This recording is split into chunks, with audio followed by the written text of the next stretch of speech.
Why did you choose to run independent and not green enter? And I want to add to that, what kind of hurdles are you going to face now that you've decided to run as an independent? What's going to be next for you to make sure you're a viable candidate in November? Okay, well, the Green Party is in a relatively weak position, not just throughout Florida, but in Broward County in particular, I think. It has not established itself with a strong track record. It's a a rather low membership, and while I have had a lot of close friendships with Green Party members, and I've worked with the Greens for years as a law professor at the University of New Mexico.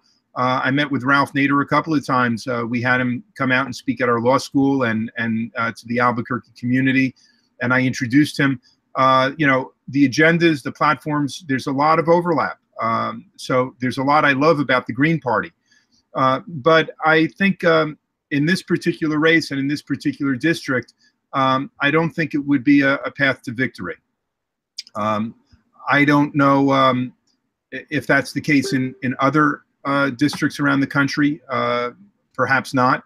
But as an independent, I think this is the fastest growing part of the voting population right now. The surveys are showing that young voters in particular, Gen Xers, millennials, and even younger, 60 to 70% of them, they're not registered Democrat, they're not registered Republican, they're not registered Green. They are registered non-party affiliation, independent. So I do think that provides a very good path here.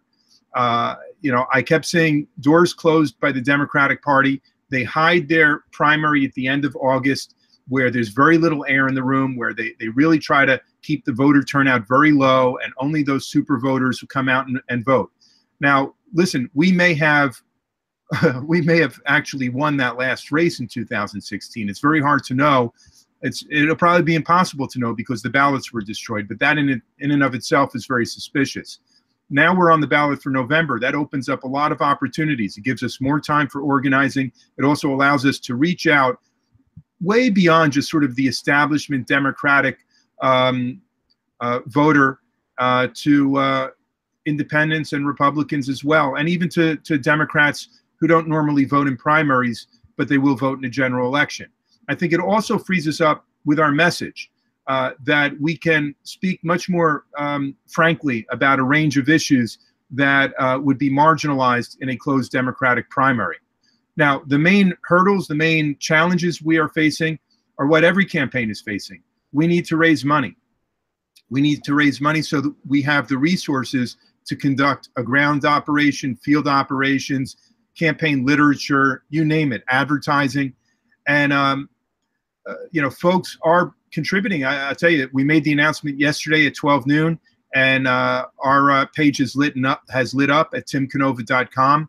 We're receiving a lot of small donations, and that's what runs our campaign. That's what fuels our campaign.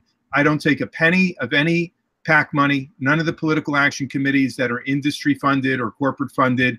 I've sworn that I will not take a penny of that. And that's the way it was last campaign. Last campaign, we raised over $3 million, almost $4 million, and it was all on small donations. In fact, Huffington Post had a piece where they ranked all of the candidates in the 2016 race.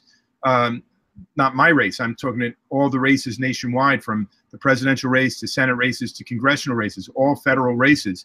And their article said that we had broken all the records for the highest percentage of small donations online of any federal campaign in history.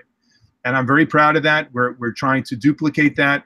And that's the kind of help we need from your viewers and your listeners, is to go to timcanova.com and throw a few dollars our way, and to share and let other people know that they can help us in that way.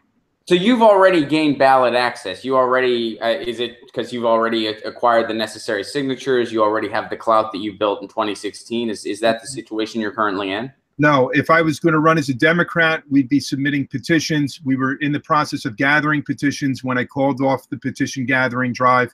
Instead, we're just going to pay a filing fee. We have the money for the filing fee.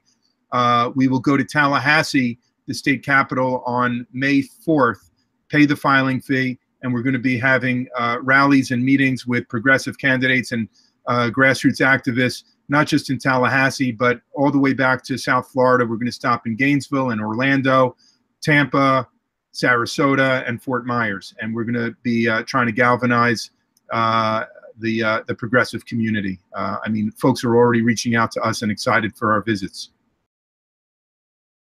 Hey guys, thanks for watching. That was a clip from Get Your News On with Ron, the world's first viewer-curated streaming news show.